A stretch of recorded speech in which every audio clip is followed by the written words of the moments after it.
Bismillahirrahmanirrahim. Assalamualaikum warahmatullahi wabarakatuh. Di sini saya akan menjawab pertanyaan dari soal UTS yang telah diberikan oleh Bapak dosen Heri Setiawan MPD. Sebelumnya perkenalkan, nama saya Sumiarti dengan NIM E1E 019315 kelas 5I, nomor absen 08. Langsung ke nomor pertama.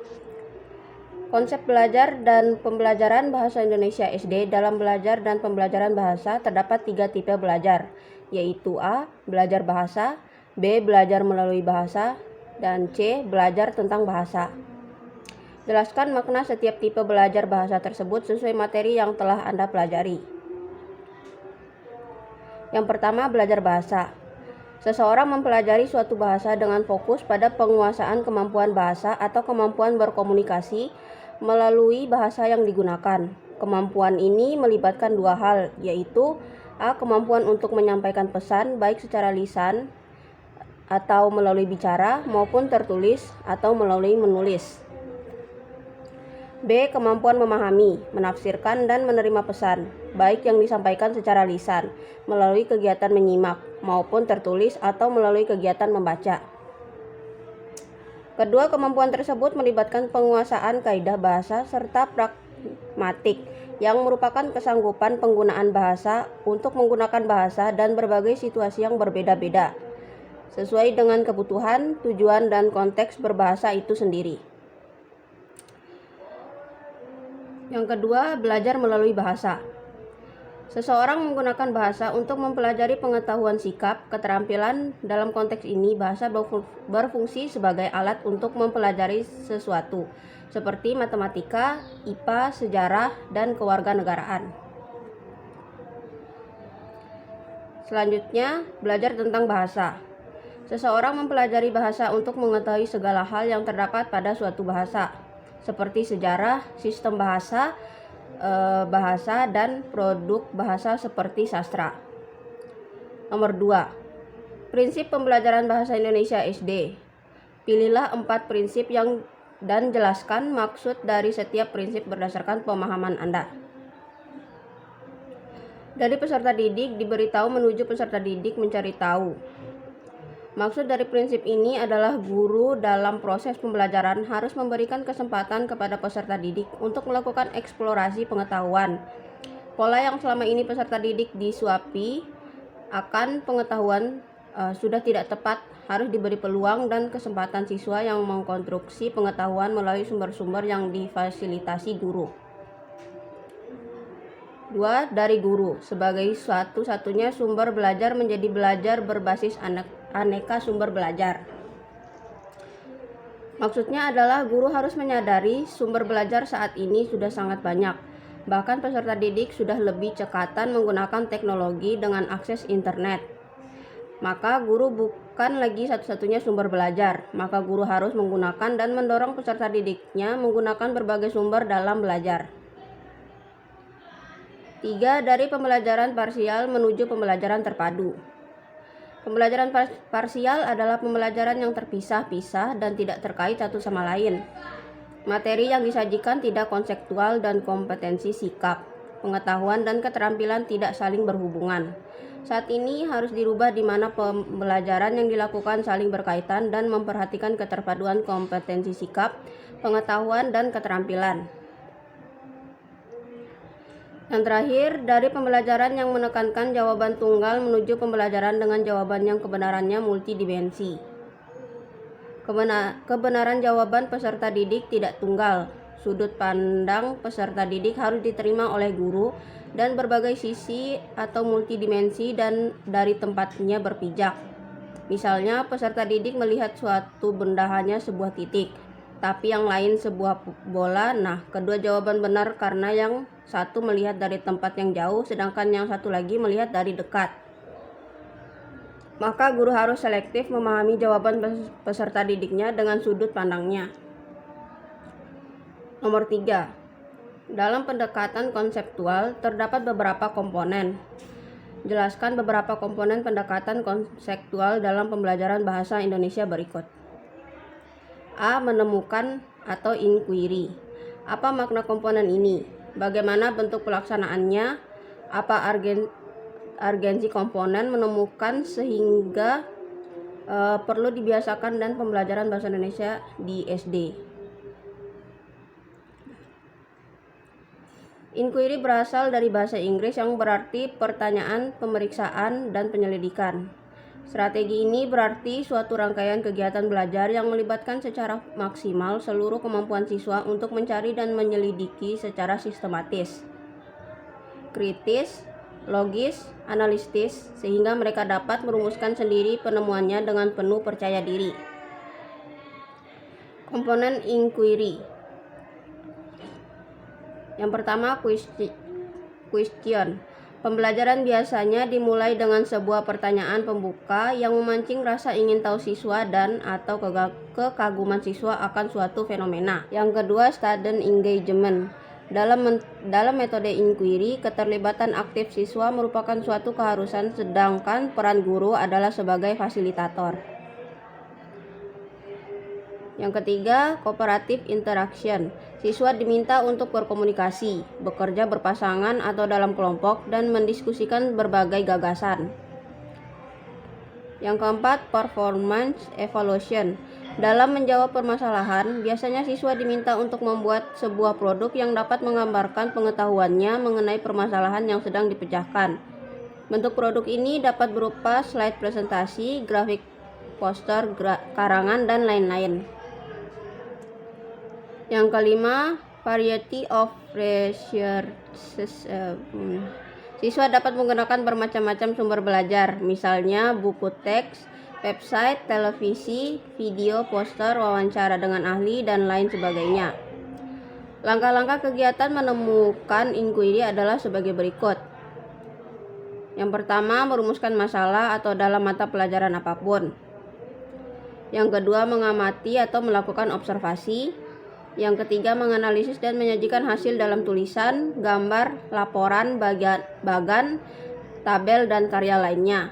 Yang keempat, mengkomunikasikan atau menyajikan hasil karya pada pembaca, teman sekelas, guru, atau audiens lain. B. Pemodelan. Apa makna komponen ini? Bagaimana bentuk pelaksanaannya?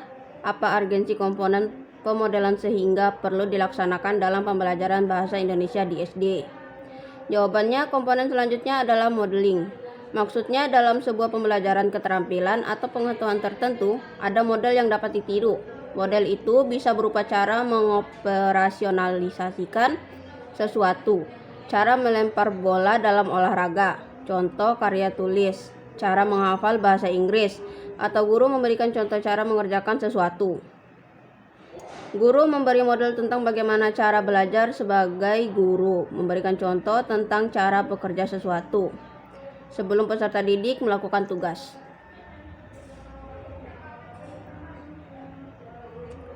Artinya, ada model yang bisa ditiru dan diamati peserta didik sebelum mereka berlatih menemukan kata kunci. Dalam kelas CTL, guru bukan satu-satunya model. Misalnya, seorang peserta didik bisa ditunjuk untuk memberi contoh temannya cara melafalkan suatu kata. Jika kebetulan ada peserta didik yang pernah memenangkan lomba baca puisi atau memenangkan kontes berbahasa Inggris, peserta didik itu dapat ditunjuk untuk mendemonstrasikan keahliannya. Peserta didik contoh tersebut dikatakan sebagai model. Peserta didik lain dapat menggunakan model tersebut sebagai standar kompetensi yang harus dicapai. C. Refleksi atau reflection. Apa makna komponen ini? Bagaimana bentuk pelaksanaannya? Apa urgensi komponen refleksi sehingga perlu dilaksanakan dalam pembelajaran bahasa Indonesia di SD? Jawabannya, reflection merupakan bagian terpenting dalam pembelajaran CTL. Reflection merupakan cara berpikir tentang hal yang baru dipelajari atau berpikir ke belakang tentang hal-hal yang sudah dikatakan pada masa yang lalu. Peserta didik memahami, menghadapi, menghayati, dan mengendapkan hal yang baru dipelajari sebagai struktur pengetahuan yang baru, yang merupakan pengayaan dan revisi dari pengetahuan sebelumnya. Reflection merupakan respon terhadap kejadian, kegiatan, atau pengetahuan yang baru diterima. Misalnya, ketika pelajaran terakhir peserta didik merenung. Kalau demikian, cara saya mengungkapkan pendapat kurang tepat selama ini. Mestinya dengan cara yang baru saya pelajari ini, ungkapan dengan menggunakan kata-kata akan lebih baik. Pengetahuan yang bermakna diperoleh dari dalam sebuah proses. Pengetahuan yang dimiliki peserta didik diperluas dalam konteks pembelajaran, yang kemudian diperluas sedikit demi sedikit. Guru atau orang dewasa membantu peserta didik membuat hubungan-hubungan antara pengetahuan yang dimiliki sebelumnya dengan pengetahuan yang baru. Dengan demikian, peserta didik merasa memperoleh sesuatu yang berguna bagi dirinya tentang hal yang baru dipelajari. Kunci dari semua itu adalah bagaimana pengetahuan itu mengendap di benak peserta didik. Peserta didik mencatat apa yang sudah dipelajari dan bagaimana merasakan ide-ide baru. Pada akhir pembelajaran, guru perlu menyisakan waktu sejenak agar peserta didik melakukan refleksi. Realisasinya berupa 1. Pernyataan langsung yang berkaitan dengan hal-hal yang diperoleh. 2. Catatan atau jurnal di buku peserta didik. 3. Kesan dan saran peserta didik mengenai pembelajaran hari ini. 4. Diskusi. Dan 5. Hasil karya. Nomor 4. IPK dan tujuan pembelajaran. Dalam perancangan pembelajaran, indikator pencapaian kompetensi dan tujuan pembelajaran merupakan komponen penting. Keduanya merupakan bentuk perincian dari kompetensi dasar sebagai tujuan utama pembelajaran setiap jenjang kelas di SD. Jawablah pertanyaan berikut guna memetakan pemahaman Anda terkait IPK tujuan pembelajaran. A. Dalam tabel kata kerja operasional, kelompok mana yang termasuk low order thinking skill atau LOTS dan high order thinking skill? Jawabannya, yang termasuk dalam kelompok low order thinking skill pada ranah kognitif yaitu pada C1 mengingat, C2 memahami, dan C3 menerapkan. Sedangkan yang termasuk ke dalam kelompok HOTS yaitu pada C4 menganalisis, C5 mengevaluasi, dan C6 mencipta. B. Dalam penulisan tujuan pembelajaran yang baik, terdapat komponen A, B, C, D. Jelaskan setiap komponen tersebut sesuai pemahaman Anda beserta contohnya. A. Merupakan singkatan dari audiens. Contohnya, dengan membaca teks faktor-faktor penting penyebab penjajahan bangsa Indonesia dan upaya bangsa Indonesia dalam mempertahankan kedaulatannya, siswa mampu memahami faktor-faktor penting penyebab penjajahan bangsa Indonesia dan upaya bangsa Indonesia dalam mempertahankan kedaulatannya dengan baik dan benar. Pada kalimat tersebut, kata siswa merupakan audiens. B. Merupakan singkatan dari behavior. Contohnya, dengan membaca teks faktor-faktor penting penyebab penjajahan bangsa Indonesia dan upaya bangsa Indonesia dalam mempertahankan kedaulatannya, siswa mampu memahami faktor-faktor penting penyebab penjajahan bangsa Indonesia dan upaya bangsa Indonesia dalam mempertahankan kedaulatannya dengan baik dan benar. Dan visual mampu memahami faktor-faktor termaksud ke dalam behavior atau aktivitas yang diharapkan. C. Merupakan singkatan dari condition. Dengan membaca teks faktor-faktor penting penyebab penjajahan bangsa Indonesia dan upaya bangsa Indonesia dalam mempertahankan kedaulatannya, siswa mampu memahami faktor-faktor penting penyebab penjajahan bangsa Indonesia dan upaya bangsa Indonesia dalam mempertahankan kedaulatannya dengan baik dan benar. Kata setelah membaca teks faktor-faktor merupakan salah satu bentuk menunjukkan kondisi atau keadaan. D. Merupakan singkatan dari degree.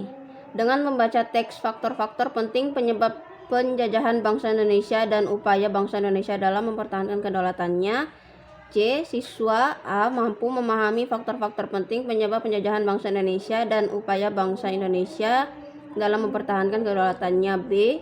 Dengan baik dan benar. Kata dengan baik dan benar merupakan salah satu bentuk yang menunjukkan degree atau hasil pencapaian yang diharapkan. C. Perhatikan beberapa tujuan pembelajaran berikut. Melalui pemutaran video pembelajaran, siswa dapat membaca puisi karya pribadi. Yang kedua, siswa dapat membuat puisi karya pribadi. Analisis kedua contoh tujuan pembelajaran di atas. Apakah sudah tepat sesuai dengan kaidah penulisan tujuan pembelajaran? Jika belum, komponen apa yang kurang, bagaimana rumusan yang tepat agar menjadi tujuan pembelajaran yang efektif. Pada kalimat melalui pemutaran video pembelajaran, siswa dapat membacakan puisi karya pribadi. Belum sesuai dengan kaidah penulisan tujuan pembelajaran karena masih ada beberapa komponen yang kurang, yaitu condition dan degree. Rumusan tujuan pembelajaran yang baik harus terdapat komponen A, B, C, D. Jadi jika kalimat tersebut kita sesuaikan dengan komponen A, B, C, D menjadi: setelah menyimak video pembelajaran, siswa dapat membaca puisi karya pribadi dengan baik. Dan jadi tujuan pembelajaran tersebut sudah sesuai dengan komponen dari rumusan tujuan pembelajaran, di mana kata menyimak video merupakan condition, siswa adalah audience, dapat membacakan adalah behavior, dan kata dengan baik termasuk ke dalam degree. Selanjutnya yaitu pada kalimat siswa dapat membuat puisi karya pribadi belum sesuai juga dengan kaidah penulisan tujuan pembelajaran, karena pada kalimat tersebut hanya ada komponen audience dan behavior. Sedangkan tujuan pembelajaran yang baik harus terdapat komponen A, B, C, D. Setelah disesuaikan dengan komponen A, B, C, D, maka menjadi: dengan menyimak penjelasan guru, siswa dapat membuat puisi karya pribadi dengan benar. Jadi tujuan pembelajaran tersebut sudah sesuai dengan komponen dari rumusan tujuan pembelajaran, di mana menyimak penjelasan guru merupakan condition, siswa adalah audience, dan dapat membuat puisi karya pribadi adalah behavior, dan kata dengan benar termasuk dalam degree. Sekian dari jawaban pertanyaan UTS yang dapat saya berikan. Lebih dan kurangnya saya mohon maaf. Wassalamualaikum warahmatullahi wabarakatuh.